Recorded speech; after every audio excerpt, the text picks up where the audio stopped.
Hi, it's John Drew and Jolé Gabrielle of Elevated Planet, and we want to welcome you to our Sunday Live. And today we have something really exciting in store for you, and John is going to tell us a little bit more about it. Thank you, Jolé. Welcome, everybody. Back from California, where Jolé still is. It was good to get you over there, Jolé. But ironically, having gone to a much warmer climate, I've come back with a cold. But there you go. I should have stayed in the frozen environments of the UK, but whatever. But no. So we are going. Yeah, we have an exciting show for you tonight, and what I'm hoping is that there's a gentleman called Billy Carson, who is, well, you'll see for yourself. He's a super intelligent guy. And the thing I love about this, and again, this is something we try to do with Elevated Planet, is bring, there's a woo-woo side to things that really tends to put people off, and they kind of like don't kind of get it. So it's very important that we have the right blend of science that backs up what we're saying. Billy Carson does that magnificently. I'm a huge admirer of his.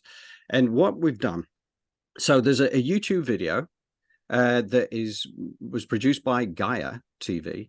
But what I've done is that this hour is like 1 hour, 20-minute video of Billy Carson. But what I've done is I've extracted less than 14 minutes of that to give you an idea of where this all goes and gives us a chance to talk around this, because this is scientific, but it also explains why a lot of this stuff, which is the metaphysical side of life, the spirituality side of life, actually matches perfectly with science. So it's not that they are completely separate. They're actually as one. There's a whole reason why all these things happen, and the reason why we've been programmed in a way that kind of suggests that, encourages people to look at this as nonsense, deluded nonsense. But the reality is that once you get people like Billy Carson and talented people like Jolé who kind of tap into this stuff, it gives us mainstreamers an opportunity to see some of this distortion that goes on in the background for what it is.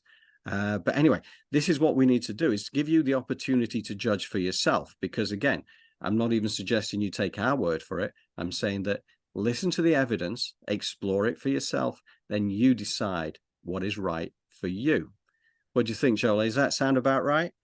Yes, that's absolutely correct, because, we want to tap into that free will and manifest, right? Oh, this really explains why that is even possible.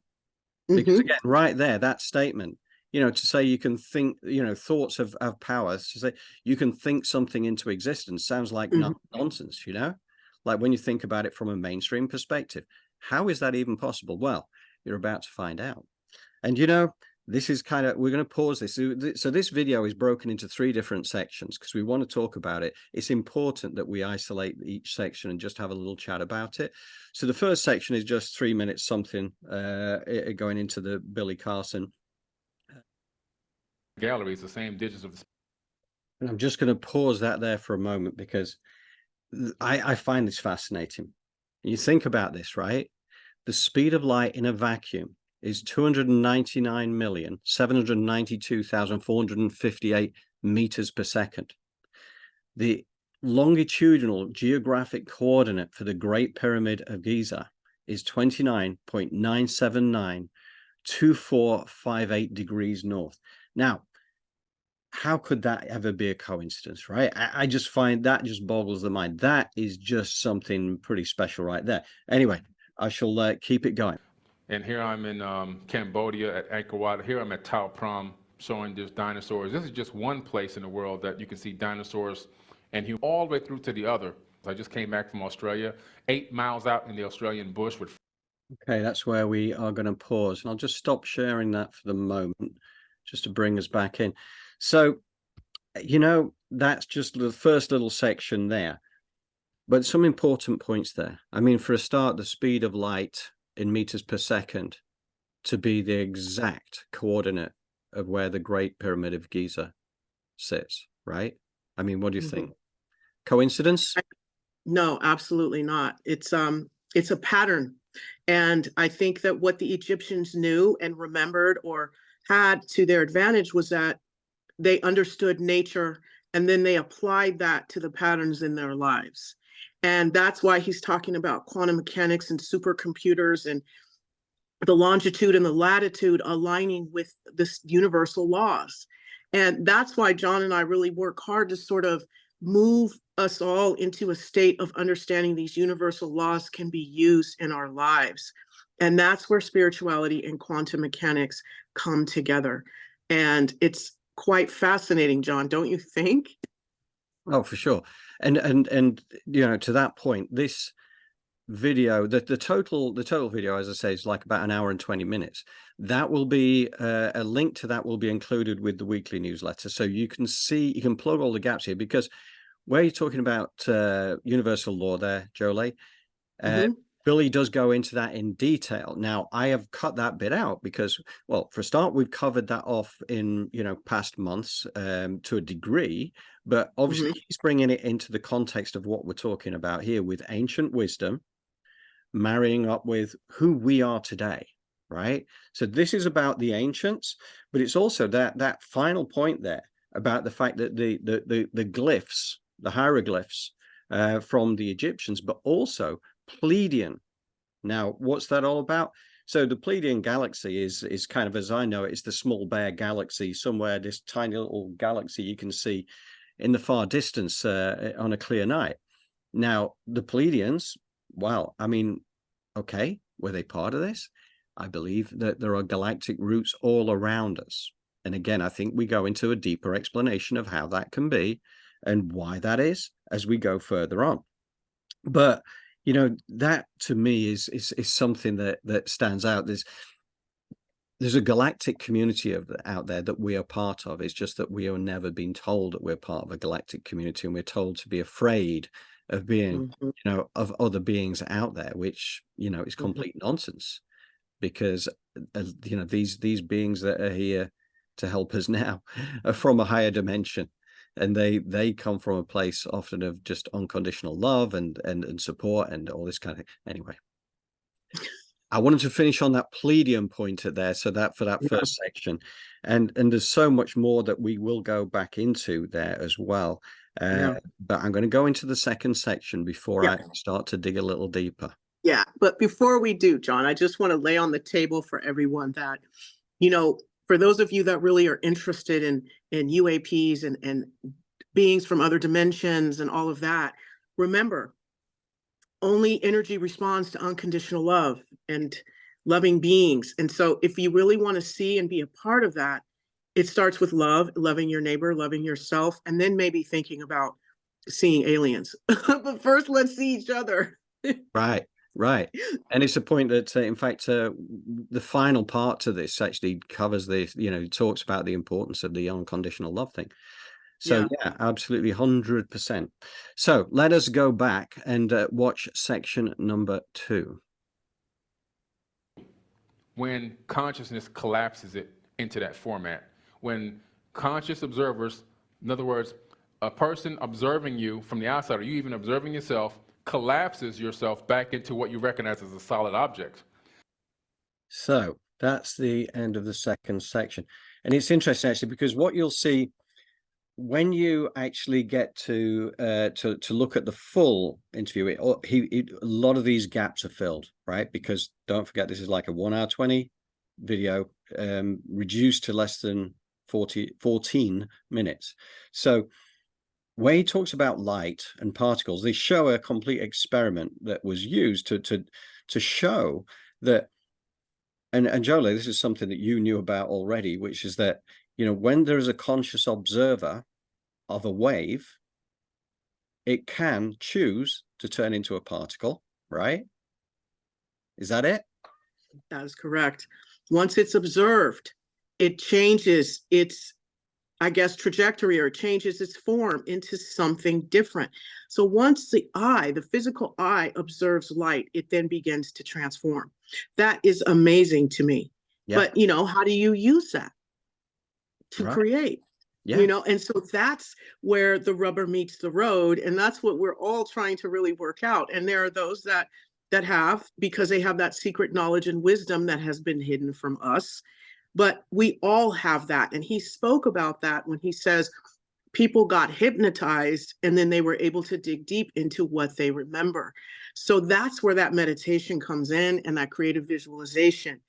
And it's really a wonderful thing if you think about it, because the science is backing up everything that we're talking about and everything that we're doing. So if we can just learn to focus our energy onto the things that we want instead of the things that we fail to want, that's a practice, right? Yeah. Because the bombardment of propaganda and programming that has suppressed these dynamic memories is still running its wheel 24/7, 365. And it has also this knowledge, which it has turned upside down. So we really need each other to come together so that there's this critical mass of energy, positive energy, to create, where our goal, have us reach our goals, manifest, elevate the planet. Yeah. I can get started. It is a case of, once you go through this stuff and you kind of pause, because Billy talks quickly, right? He's a very intelligent man, but you get a chance to look at this and you get a chance to break it down at your own speed, take it in, watch it more than once, because honestly, that is when this really starts to sink in. You realize when we talk about becoming a conscious creator of your own reality, you realize it's real. You can do it. You've been taught for your entire lifetime that is absolute nonsense. How could you, right? But if we control the movements of waves into particles, that means we are conscious creators. Now, we can create the things that we do want, and we can create the things that we don't want, because it depends what you're focusing upon. So to your point, Jolé, that when you get bombarded with negative images and negative news all the time, all you're doing is we're keeping ourselves small, right? That's not where we want to go. But, and I understand this, right? There's a critical number of 28%. When 28% of the people on the planet reach a point where they are becoming enlightened, because they are starting to wake up from the programming that is designed to keep us small, that 28% becomes a tipping point, right? It's a lot of people, but there's already, my understanding is that we're already in the 20s, right? In terms of people. And I'm not just talking about people who look at Elevated Planet. I'm talking about the entire planet. So there is a critical mass, and we will get there. And I believe that the amount of change that there's been in recent times has actually helped the planet a lot. Things could have been a lot worse than they are now had we still, everybody stayed as asleep as they were before. And I understand a lot of people have got the entire journey to do yet, because it wasn't that long ago before I had no idea of any of this stuff. So, I was in my late 50s effectively before I started even getting the fact that there was anything wrong with life the way I was looking at it. Now, a couple of things as well that I wanted to mention about, and certainly one of the things that he breaks down, we talked about light becoming particles. Again, he goes into a lot more detail of that, but what he also explains is that we have between there's a specific range of vision that we have, which is, I've got it written down here somewhere. Where did I put it? Anyway, there's a specific range of vision that we have as human beings, which is actually very narrow, because if you look at the entire spectrum, the spectrum is like way out here. And what we're given is this, right? So your brain gets the chance to assimilate this, whilst all out here, you can't see any of that. That's non-visible, right? It exists, but you don't see it. So what we've also got to be mindful of is that it's kind of like looking out of an arrow slit window, right? These castles where they used to have these arrow slit windows, which are only this wide, because it meant you could fire your arrow out of it, but not get hit in return, because they'd have to be very accurate to hit that window. But it's like you're viewing life through this little arrow slit window and assuming that everything you can see through that arrow slit window is everything there is, right? That's where you're stuck when you believe the programming, right? That's it. This is reality. But once you get beyond that, you start to be able to feel outside of that, and you know it exists. And that's when your senses start to broaden out. And this is where Jolé does the guided meditations and that, you know, that's helping us to reach out broader and to feel deeper and get into that state of unconditional love and get rid of all the stuff that isn't serving, right? Correct. That is correct. And then see, now what you're talking about, John, requires a skill set, correct? Yeah. You know, and that's where we sometimes get tripped up, because where is the skill set to teach me how to go from where I am to that place that we're talking about, right? Creative visualization and meditation are very important, but there's more to it than that, because there's levels and patterns that we need to tap into. Yes. Yes. And, you know, that's where I think, you know, we're all on this journey together, right? And for those who want to be part of this journey, they're really welcome to come along. And I understand this, not everybody's going to be ready for this yet. And there's nothing wrong with that, you know, because everybody comes at it because everybody's unique. We're all unique for a reason. So therefore, you know, nobody needs to beat themselves up because they don't get it, you know, or beat us up because maybe we get something that Right. everybody is on their own unique journey. Now, another thing that was really interesting, again, I had to cut this bit out because, again, we just didn't have time. DNA storage. There was an experiment, and again, it's all shown on the video. The actual scientists who undertook the study at Harvard, what they did is that they did an experiment with DNA, and what they did is they took a book, which is a very scientific book, and it had all sorts of formulas, this, that, and the other. So a very complicated book. But what they did is they broke it down into information to store onto DNA. Okay, onto a single gram of DNA is what they had to work with. And what they managed to do was that they were able to replicate 80 billion copies of that book onto a single gram of DNA. Now, what is that? What does that mean? Well, that means that we have an enormous amount of information. You know, forget the fact that, you know, consciously we remember so much. But again, we go back to that experiment that was talked about at the end of that, towards the end of that section of video, where they did the experiment where people were taken out for a walk. They didn't even know why they were going there, but they come back and say, okay, well, what did you remember? Okay, well, there was a lot of people, there was some cars, there was this shop over here, then we had to cross the road, da, da, da, da. So then they go under hypnosis. And then they remember everything. They remember the license plates of the cars that went past them. They remember conversations that were being held at the off the side that was nothing to do with them, but they could remember the exact nature of the conversation. They could actually look into the shops, and they even though they didn't have any interest in them, but they remembered every detail, every sign, and they could recall that absolutely. Now, how do we do that? Well, the conscious mind only remembers so much, right? The subconscious holds a lot. The DNA can hold 80 billion copies of this very complicated book. It just shows there's masses of information can be stored. And even at an atomic level, and you know, we have an awful lot of atoms going on here, even they are storage points of information as well.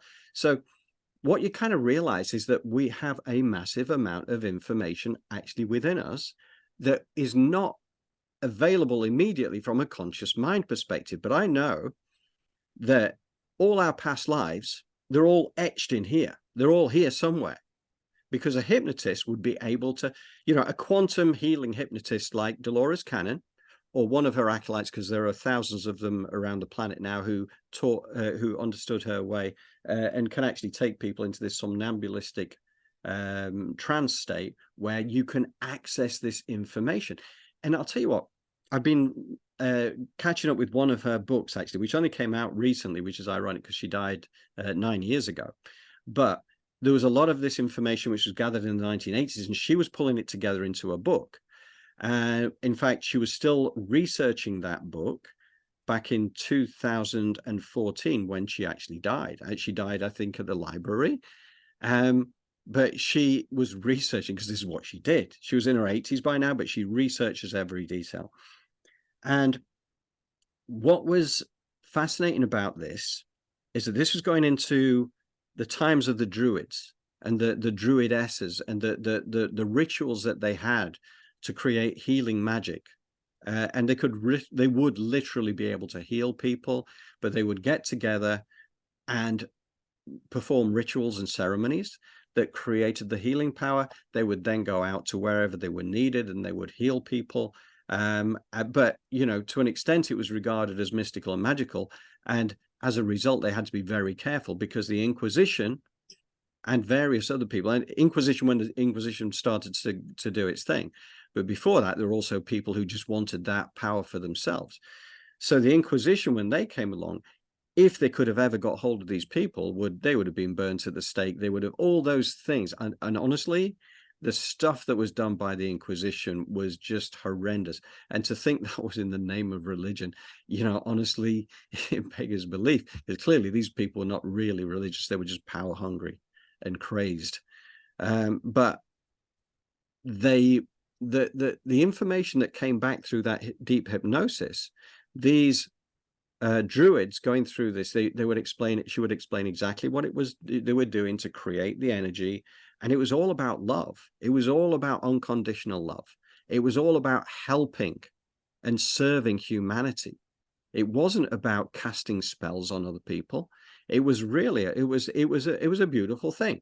And also there was another part to this same book as well, where this lady, and this is an American lady being hypnotized, and she goes back to a past life in Ireland where she was this man who was a wandering minstrel and who had a harp.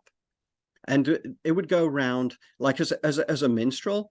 Part of what they would do, they didn't have a permanent home. They would just stop at inns. They would stop and they would give them a bed for the night because they would entertain. You know, it was there to entertain them, but also to pass on the news. So clearly there weren't newspapers and things like that. But the minstrels would always find out what was going on in the country. So when they went there, they would sing songs and all that sort of thing. But they would also give news, and they would play the harp as they're giving news, right? So they would kind of give it a little bit of poetry, but they would update people. So you can understand why they were very welcome, because this was the way of actually working out who was doing what to who and where. But what Dolores was able to do when this lady was in hypnosis, and given the fact she'd never been to Ireland in her life, she convinced her to be able to sing songs, and these songs are actually available. So on the audiobook, you can listen to the songs that were recorded on a tape recorder at the time. So this American lady who'd never been to Ireland was singing in Celtic language. These, you know, beautiful songs, but you wouldn't know them today. They're not like traditional Irish folk songs that you would know today. They would have been and gone. But it was quite remarkable that stored somewhere within her, whether it's subconscious, whether it's at DNA level, it was a past life, and it was about 600 years, like about 600, I think year 600, something like that was about where they'd gone back to. And this was the time when they were able to get that level of detail. So you stop and think about that. Fascinating. Isn't it? Like, and we all have that information stored within us too, from all our past lives. And I know it, I mean, Jolé, you took me, like, first time that I had a reading with you, and you kind of like took me back to, past lives as warriors. I had a number of lives as warriors, and I'd been, you know, captured, tortured, imprisoned, and killed, and all sorts of unpleasant things in my past. But that was not uncommon. That was not uncommon. But I was a good warrior because I was looking for spaces and places for my people, but I had a high price to pay. That was kind of the gist of it. Now, I was also told at the end of that, but this time you are not here to die. You are here to succeed. Now, let's go. Elevated planet. Absolutely. This is where we're heading. Second that. But the bottom line is that when it comes to these things, you kind of take a step back and you look at the science of this. And again, go back, and when I send that out on the newsletter, have a listen to the entire 1 hour, 20 minutes of what Billy Carson has to say. Break it down as much as you need to. If you bring a bit of patience to it, you'll come away of it. I mean, to me, I've looked at this now a few times, and it, like, the penny is dropping. And I get some of this stuff already, and I'm already, working in that world. But he is at another level. He is at another level where he explains these things and he takes them scientifically, and he shows you who were the scientists who discovered this. What is the basis of it? Who are the physicists who actually proved this? What's that first picture of a light wave turning into a particle? How did they run the experiment that actually discovered the observation of light waves turns them into particles or changes the behavior of things? Yeah. And this is so empowering. Once you realize, as we go into this final section, once you realize this is so empowering. And again, I'll just talk about one other thing, which goes back to that first section we were talking about. He talked about a place called Abydos, I think it was, which is in Greece, which is like a pre-Atlantean type of place, where they discovered these blocks that were 8 to 10 feet thick, very precisely cut, but they would have a hole, tiny hole, that went precisely from one side through to the other. Imagine that, 8 to 10 feet of a single hole, the size, a tiny little size, for whatever reason, whether it's ventilation or something like that. How would you do that at a time when technically, surely we're more advanced now than we were then, and we can't do it now to the way that was done? Well, it comes back to another thing that Billy Carson's done. His first book, I think it was, is about the Emerald Tablets of Thoth.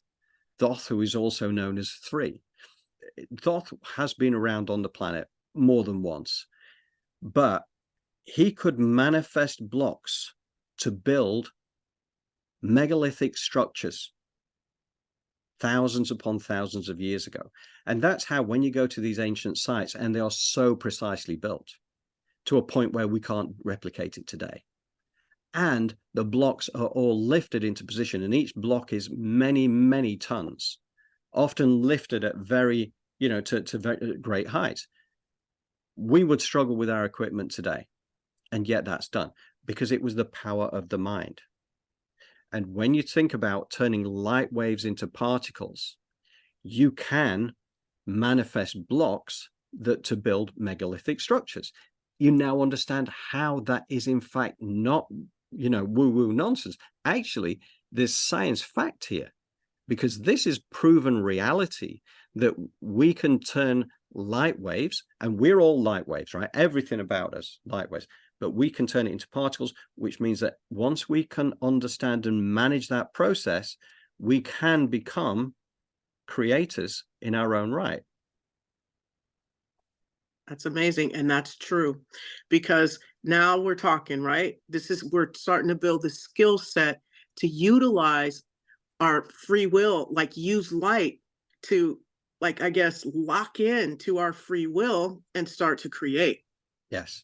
Right? Now, what light is this? Do we know? Sunlight? Can we replicate that in our visions and our meditations and utilize that? That's what our meditations here at Elevated Planet are all about.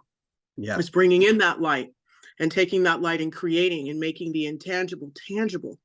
But our friend in our minds, Billy Carson, is about to tell us a little bit more about how to do that. Right. We're going to do this because then we're going to go almost directly into your presentation, into your guided visualization, because otherwise we're going to run out of time. I just get too carried away. That's my problem. Oh, this stuff is amazing, but we're here every Sunday, so we will be meditating. Right. Here we go. Section. The first thing that you have to do is you have to eat right, and this is important. Now, some people don't want to hear this, but when you're talking about creating an energetic body, it requires. There we have it. Yep, there we have it. I mean, he just gave that to us in a nutshell. John, thank you so much for editing that. That was beautiful. So yeah, absolutely. Are we ready to bring some light in? What do you think, John? All yours, Jolé.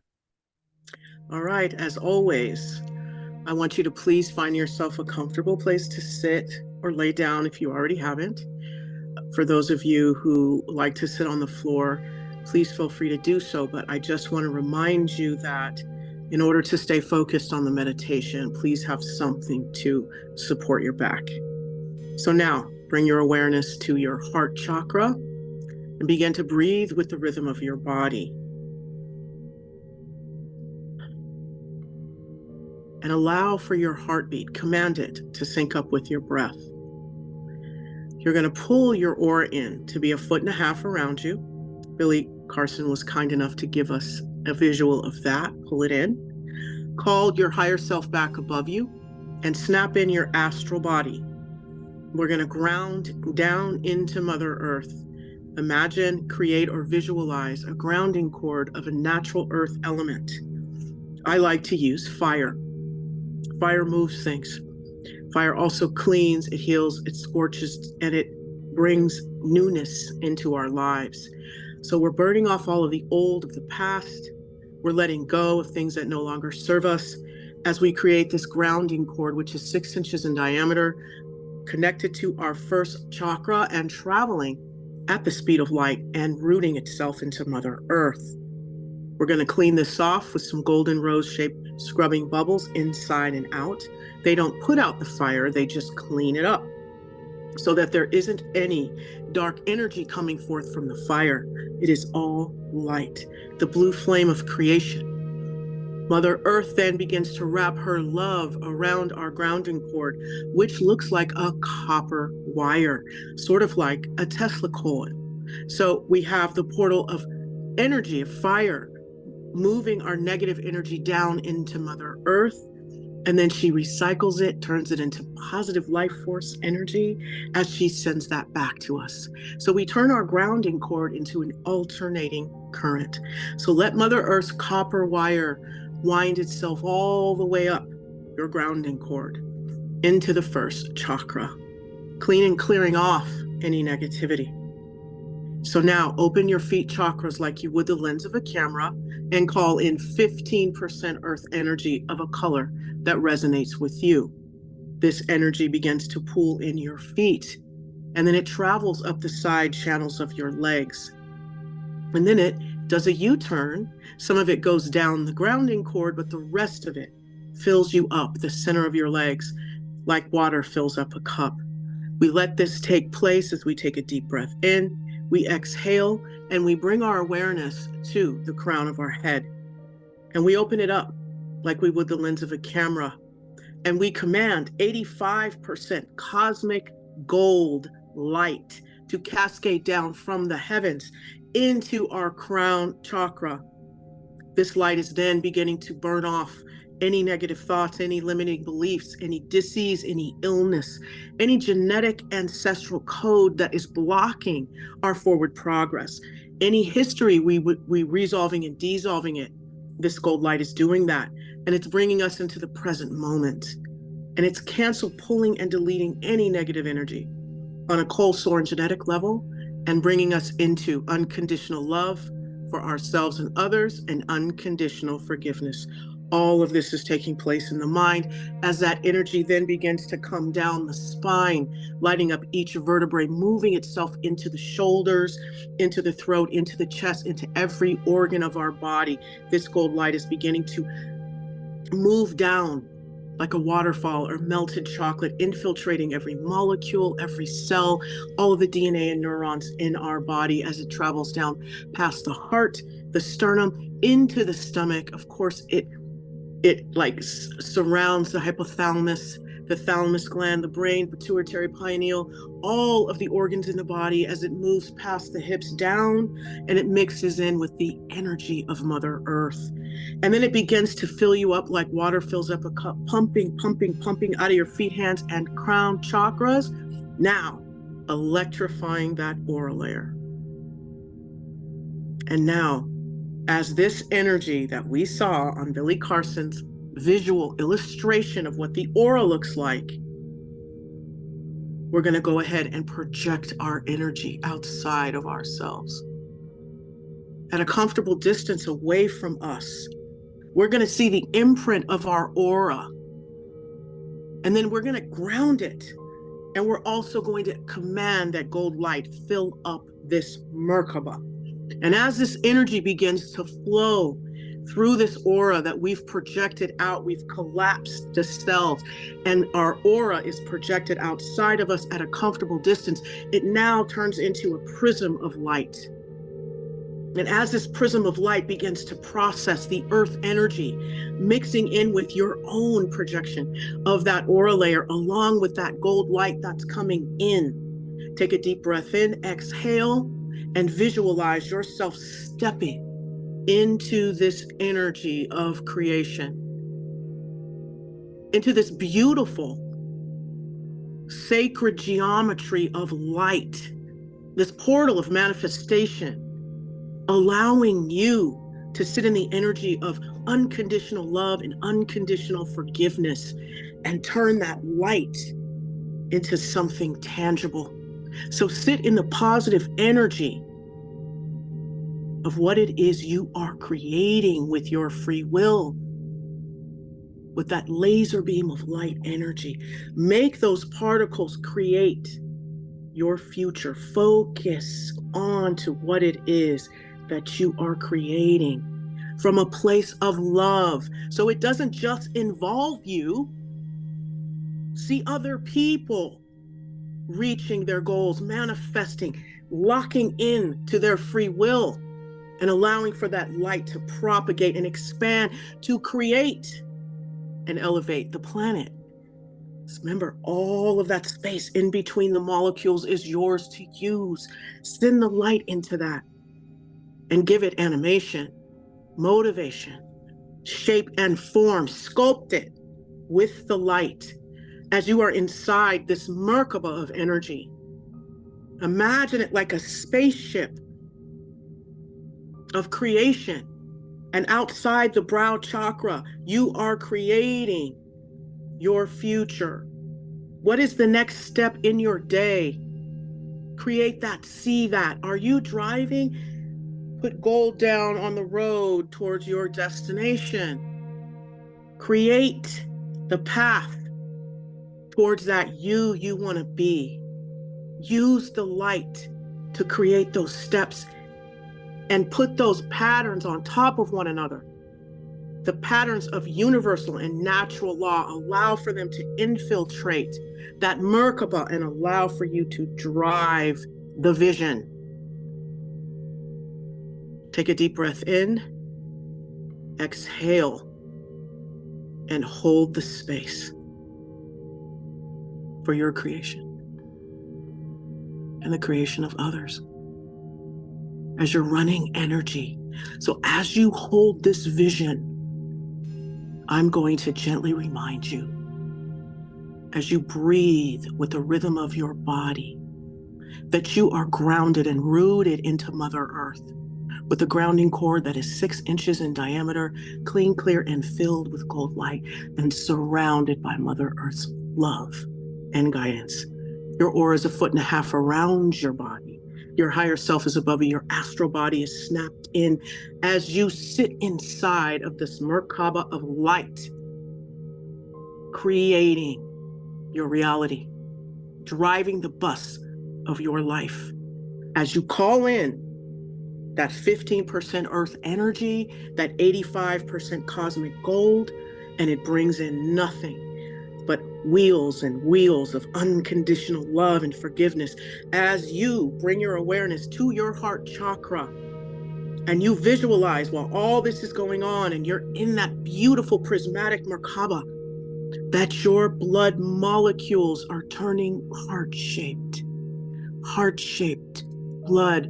Your body, your heart is pumping heart-shaped blood cells all throughout your body, healing you, removing and resolving any emotional blocks, physical, mental, disease and illness, moving that out. The frequency is high, so disease and illness cannot sit within you. It goes down that grounding cord to be burned up and sent back to you as positive, creative life force energy for you to use in that Merkaba to move your life forward. As you take a deep breath in, you're holding that vision. Exhale. Take another deep breath in. As you hold this vision, you want to breathe with the rhythm of your body and hold the space. generate your future, whatever that may be. See yourself in that energy. Stitch it, create it, whatever it looks like. Bring those molecules together into the form of creation. Take a deep breath in. Remember to breathe with the rhythm of your body. Connect with your grounding cord. Electrify your aura layer while you're in that Merkaba. Align your energy with that of unconditional love,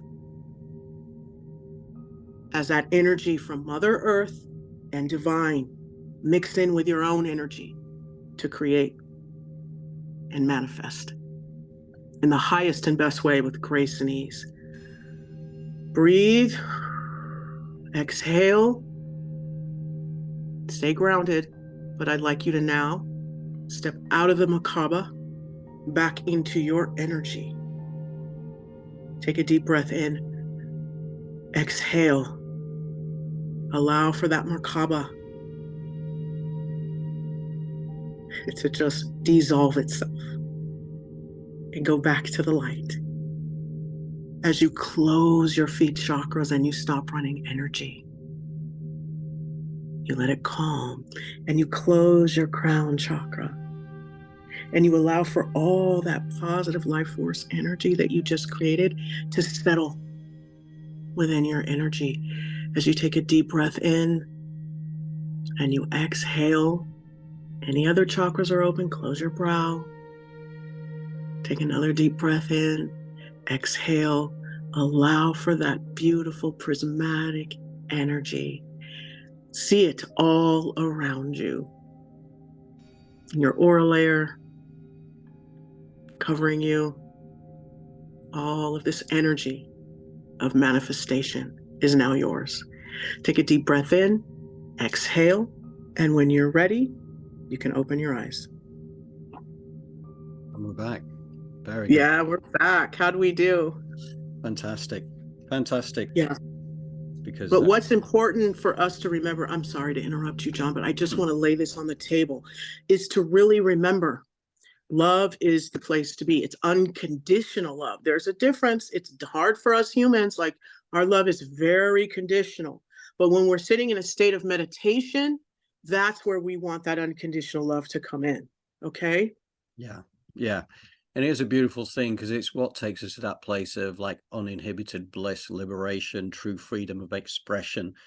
That celebration Yes. of life. It's joyous. So why Yes. would you not want to do that anyway? Correct. To connect with that is there, and Yes. what makes life worth living. It's fantastic. So, And just remember that the negativity is a program. It is not who you are. So when your mind goes to that monkey area, that reptilian part of the brain, then you just move it back. Stop having emotions and feelings around it. Just move it back. yes. All right? Wonderful.